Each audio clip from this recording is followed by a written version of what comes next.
Today we have Joshua. Joshua is a startup founder based in Japan, like originally from Nigeria. And one of the funny things sometimes, like in Japan here, most people when I tell them like I am from Algeria, they tell me Nigeria, like it's a Oh, Japanese thing. Maybe like you've seen it, interesting. like yeah, always like they've been calling me like Nigeria. So basically, we are from the same country. So Joshua like is a startup founder and with a company called ModAstera. Am I spelling that correct, Joshua? Yeah, it's ModAstera, yes. Yes, Yeah, that's right. so he's also like he did his PhD in Japan. Probably we did the same max. I also did my PhD and I left. We got scholarships, I guess, like, and then we Right, didn't like right. the academy. I left. So Joshua, can you give us a brief introduction? I think, like, of course, I will share your LinkedIn and all the people kind of gossip on you later on. But like, if you get just 30 second or 1 minute kind of intro. Yeah, bit of intro. In Japan now for 10 years. Before that, back in Nigeria, did my bachelor's, master's in mechanical engineering, and I moved to Japan to do also kind of mechanical engineering, but I was in, dumped into the software end. So that was how I started my experience in AI, deep learning, machine learning, all of that. And then moved to industry after I graduated, started working in autonomous driving and moved to another company which was like basically exposed me to many application areas for AI and most recently in pharmaceuticals, basically developing generative AI models for pharmaceutical companies. And then up till last year, I was got really interested in medical applications, and given my background, so I felt, oh, we should do something related to how making automating AI development in order to accelerate R&D, which is kind of my background for medical. And that's how we started with Astra. And we've been running it for about 3 months now. And it's been good experience so far. That's awesome, and congratulations, by the way, like on winning, like I think it was like what's called like not venture, The but take of I already Tokyo? forgot that. Oh, Yeah, the take off after? Tokyo. Yeah, yeah, like and just like for the record, like ModAstera like is backed by Antler and Joshua. I believe Yeah, like kind of probably he's still like kind of fundraising for any investor who gonna watch this one. Like, yeah, please reach out to him. It's pretty hard to get investors. Like, sure. so speaking of like you, I mean, your background is interesting, mechanical. Kind of remind me of my background, very messy. Like I went from nuclear, I jumped in kind of like into kind of physics, solar, and then like went to Hmm. AI and then left Hmm. completely do marketing. Like, so uh, Well, the two related thing, my question, next question, because you did like autonomous vehicles, that's kind of still like kind yeah, of AI thing, and yeah. healthcare. Why healthcare like over? I mean, why start a company in healthcare rather than kind of in the auto industry? Yeah, it's a very interesting question and answer because I was kind of I didn't plan to go into healthcare, but the company that I joined in COVID, they had a lot of customers, and most of the customers were also in the healthcare and pharmaceutical. And when COVID happened, all the other uh, all the other contracts were stopped. And that time people were panicking, and so most of all the other companies stopped their program, their contracts, and only the pharmaceutical companies kept, working, researching at the time. And so we were forced to start focusing on pharmaceutical a lot. And that was when I started. I had the choice to either, take the challenge and, start applying what I already knew to pharmaceutical side or move to another company. But I kind of took the challenge. And that's really worked well for me because I was able to innovate even in that company. We created some very new technology, helped to start building the enterprise software at the time, and I was able to attend a lot of conferences here in Japan, in that field. So I felt really confident in that area, and health being a very impactful area of one impactful industry in people's life. I felt like it's a no-brainer to just keep going in that direction. That's very interesting. I like the next question was about talking about the pain points. And pain points, I know them. I probably gotta plug you with a client, like because when a client comes to me, kind of he's trying to also to build like a copilot for surgery. It also like Mm, need annotation, kind of like a video, change them to frames, annotate them. Like we can talk about right. that later. But so basically, like when I mean, looking at Modest, I kind of have kind of like three products: the annotation, the agent, and like compliance. Like, can you give me like a brief kind of the pain points, because all of them are pain Yeah. points in this? Can you Yeah. give briefly about that? So many companies want to adopt AI right now, and of course, AI is a craze. But still, a lot of companies deal with, the expenses that involves like hiring, model deployment, maintenance, and deployment, all of that, and also like the current tools that are available on the market right now. It's not easy to use for the domain experts. When I mean domain expert is like the product managers, the doctors, the scientists that are innovating in this area. The current tools they have to learn how to code or learn a new tool, have to deal with AWS, which is a pain, and also the data annotation side. So basically, we want to address inefficiency that is in the area of developing AI, but also for medical use. So our main product is actually the AI agent that automates all of these parts together into a single interface. Speaking of that, like I remember talking to that client. He's also a doctor. One of the challenges, like the data itself. Like I remember he was trying kind of to get the data from like clinics and kind of like Yeah. basically use that kind of to train a model, this kind of a copilot for surgery, like basically like video mashed with AR glasses, something like that. It just Hmm. still in the vision. And getting the data like annotation, like it's easy, but getting the data and getting the expertise who gonna annotate this data, can you Hmm. unpack that kind of what's the challenges and what kind of talking to, especially for clients in Japan? Yeah. I don't know So if they're gonna give you the data or annotation is a big problem on its own. One, because for medical science, not just anybody can annotate. I was talking with somebody, like 2 days ago. You know, you if you're doing like annotation for self-driving, you can just tell the person that once you see a car, just annotate it. yeah, But cat, for dog. yeah, for example, for medical science, nobody, you need specialized knowledge to do it. And what we realize is also the doctors are the ones that are supposed to annotate. However, their time is very precious, so they either have to spend time to annotate data, or spend that time, or help them to free their time and spend it to actually treating people and and attending to to patients. So what we found out, what we try to do is to help them to um, we propose an AI assist annotation, which basically does most of the work for them, and most of what they will still need to do is we just go and check. Still, they have to annotate because actually in Japan, I found out that you need a license to be able to annotate medical data. So if you don't have that license, it's not. I mean, it won't be accepted that, oh, this annotation is correct. So you still need the person to do it, but we can save the time that they will need to do it. So that's how we're approaching that problem. This is like this is very interesting. First time I hear about this. Is this like worldwide thing or just like Japan? About you have to have a license. So worldwide, I'm not sure, but recently when we were talking to people in the industry, this is what we found out. Yeah, That's interesting. And like in license, Japan. like for each kind of annotator, or just like, for example, the lab or the company annotating. Yeah, that's interesting. But I'm not sure how granular the license is, what it allows them to do. But basically, you have to permit it. You have to get the special, permission to be able to annotate data, just because they want to be sure that the person who annotates this data he knows what he's doing, and the what he does is actually correct. So that's basically the reason. And of course, if you think of it on the other end, AI is data centric, right? So if you don't do a good annotation job, then Mhm. model itself is going to be bad. So you have to be sure on the annotation side that whoever is annotating knows what they're doing, and and that annotation is correct. That's that's definitely like a big problem. It's I think it's gonna be one of the hardest. Like for me, what I see your models, probably you would agree about this one. The models, like we are reaching kind of the edge, like, and we're like it's kind of that extra expertise. For example, a lot of labs they are just like Yeah. hiring more extra freelancers. Like, even for Hmm. example, Scale AI, tons of like annotation companies. They just like hire a bunch of, like freelancers. Like for me, I was Hmm. also thinking to add it into kind of our platform, but like kind of more freelancers.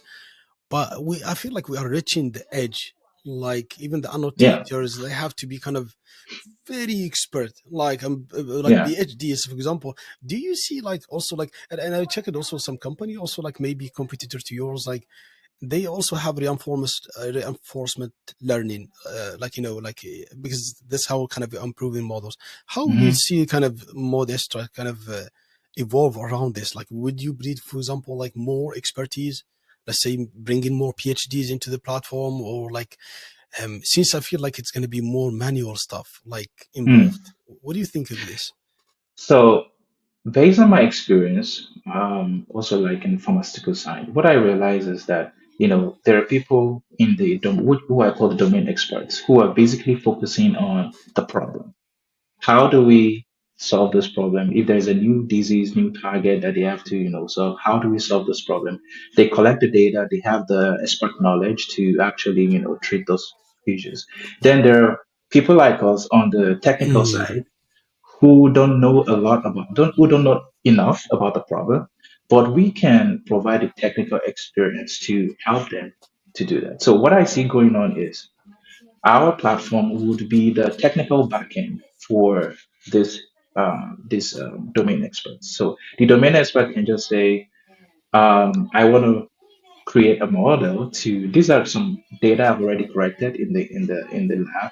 Can you have a model that would be able to recognize just maybe example, give 3 examples or at most 10 examples. And on the back end, the AI will organize itself to create that model and report back to the domain expert. And the domain expert can probe it and say, oh, there's a part you missed here. Can you check that and try again? So this is the kind of vision that I have. Domain expert knows the problem, but they don't probably know the technicalities that need to come into building those models. But they know how to evaluate. So they will be the final evaluator for those kind of models. Oh, That is the that's way I see it. Yeah. I think that's definitely like probably like how I would tackle it. I would do the same way, because like it's kind of like there is a lot of moving parts into Hmm. this kind of to reach kind of the final, let's say, perfect model, or like even deployment into it. Speaking of Yeah. deployment, and like what do you see like in AI trends in the healthcare? Like, because for me, like I see like every day we all like reading news, probably LinkedIn is flooded with very purposing content. We probably see my post, you see Hmm. everybody like sending the bullshit. Like, what do you see trends Yeah. in healthcare? Because I don't see much news about it. What are you seeing, like, especially healthcare and AI? So I see a lot of discussion. So I've been part of like community of doctors who are talking really about how to use technology to innovate healthcare. So in my opinion, I see that many doctors or many people, the domain experts here, they're still trying to do a lot of things by themselves. I would say that it will be much, the trend, the innovation will move more faster if there can be this kind of collaboration between the doctors and the technical side. I can give you an example based on my experience in the pharmaceutical side. You have a lot of computational chemists who knows 15 years of experience coming up with new drugs and but for us the technical side we don't have that much knowledge, but we found out that if we collaborate with them they are able to give us good feedback on what to do and how to like change our model next in order to go to the next cycle. And so the trend I'm seeing in most of the use cases that I've seen, when other people talk to me about from the domain side, they're still kind of back, kind of a few years back in terms of like what kind of models they are using, like using ResNet from many, many years ago. There are so many better models right now. But just because, they have to they cannot move as fast as a technical person would move. So they are not up to date about the models that will be useful. So you need this person to come in and tell you, you can actually do this with this new model. And so that is the trend. And there are so many more AI engineers that are now getting more interested. But you still need that kind of enablement to kind of bring them together to be able to work together. That's definitely like speaking, since you mentioned like kind of there is more people coming in. What are the challenges actually you see it as a founder, like especially building in healthcare in Japan? Like Hmm. there is like for each country there is like more challenges. The Hmm. current challenges, let's say for example, like talking to customers. Like for example, for me, like I registered the company in US, I just like Hmm. spam people. Like, but in Japan, I Hmm. feel like the challenges could be more. Am I wrong in this? Like, what are the challenges you see like in the space? The main challenge here is that, or one of the main challenges is that as a technical person coming from the industry, you don't have a lot of credibility in terms of, so if you're talking to, suppose you, let's say you are an AI engineer and you're trying to develop a model to detect cancer cells, and you're trying to talk to a PhD or let me say many years professor about that same idea, you don't have enough domain knowledge to actually, talk to them. You might have the technical knowledge to help him, but in that sense, it might be hard to for him to actually believe or accept what you're saying because you don't have that much domain knowledge. So in many cases that I've seen with people, they have been like go in betweens between like the domain expert, like the professors and the technical side. So you actually have to find somebody who can help you talk to the professors, and that person would be the one to really interface with them, and then you get that credibility in a way. That is very interesting. Like because like I think we've both been in academia. Like and I totally get your point. Do you feel like there is there is that kind of lack of expertise, and there is the thing where it may be maybe I'm just putting hypothetically this challenge, the resistance, like the resistance, for example, like I give you my expertise. Let's say I'm a professor in this certain, I don't know, like heart surgeon, or I give you all my data, like just to build some model assistant, like basically that's kind of my mode. Do you feel Hmm. like there is also some you can interpret it as resistance, they just don't want to do it? Okay, so in all fairness, I think the resistance comes from trust. First, trusting who is creating the product, and two, actually trusting the model. So if you say your model is 90% accurate, what does that really mean when you use it in a real sense? You know, does it mean that, oh, okay, let's talk statistically now. It means that if you diagnose 100 people, maybe 10 people might be diagnosed wrongly. So how do you handle that case? And that is the problem that a doctor would need to think about. And they don't want to deal with it. They don't want to, because they wouldn't know who is going to be misdiagnosed. So most doctors are looking for a perfect AI system, and which I think it's almost impossible. Even if you say like 99% accurate, so who is the 1% in this case? Hmm. And so nobody wants to take that responsibility over of when that 1% case happens. Nobody wants to take that responsibility. Nobody wants to take that, be at the receiving end of that. And so for many doctors in Japan is about reputation. And suppose that happens and someone is misdiagnosed. So they have to take a hit on their reputation. So there's still a lot of discourse on how we would be able to use this kind of models in production in real sense, and who takes responsibility for what, and to what extent do you start to take responsibility for how accurate your model is.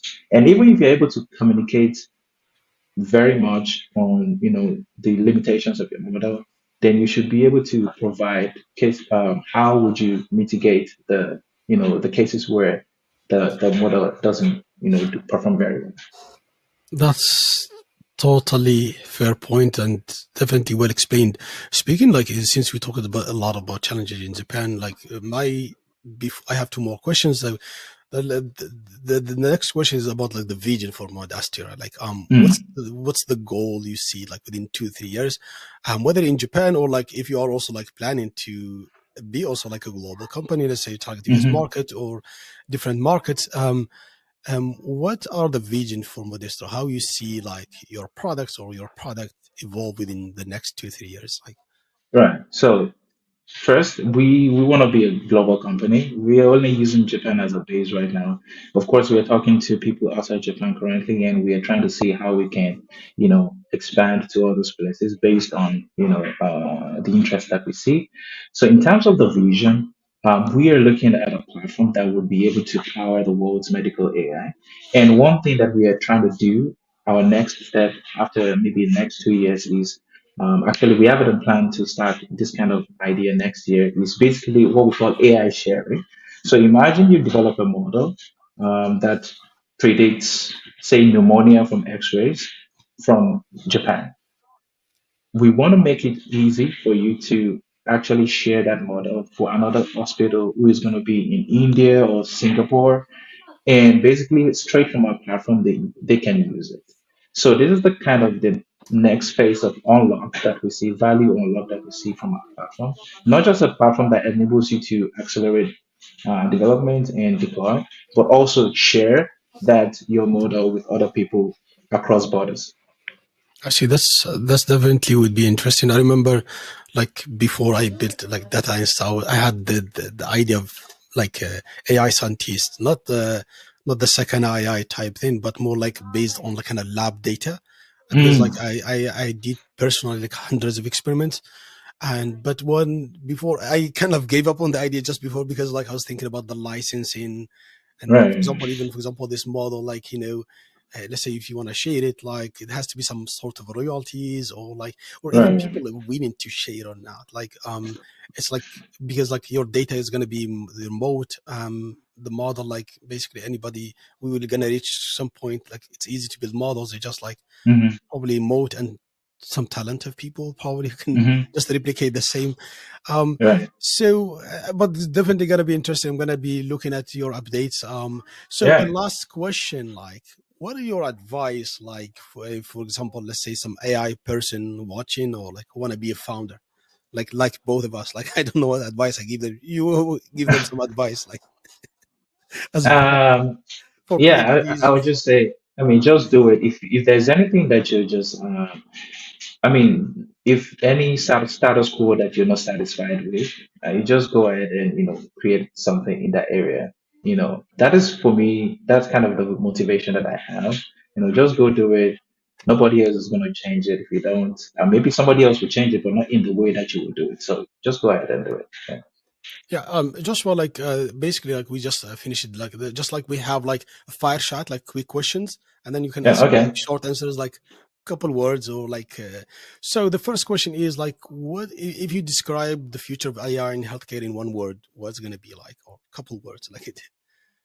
Yeah, AI generally is, I don't think it's predictable. We don't know what's going to happen. I see the acceleration in knowledge, in capability coming, I mean, even more than we expected right now. Nobody expected ChatGPT moment, but it happened.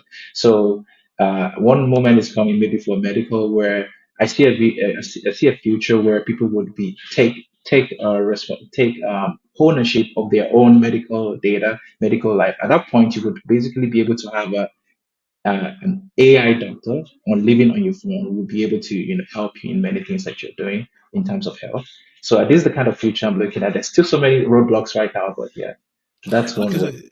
speaking of like, since you mentioned about future, I just remembered like Demis, like from Google DeepMind, and he was like Yeah. saying like AI will solve kind of maybe more like, I like Demis, but like he was mentioning like it's gonna solve all kind of our kind of like sickness or like cancer or all type of kind of Hmm. like diseases. Like, would you agree with Yeah. that, or like do you see it? Like, I feel like because like the application is more harder than just like.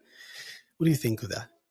So the bottleneck I see I have experience with the pharmaceutical side is you can, right now with the current system that we have, you can predict and you can generate millions of possible compounds that is probably good for solving I mean, healing or curing somebody.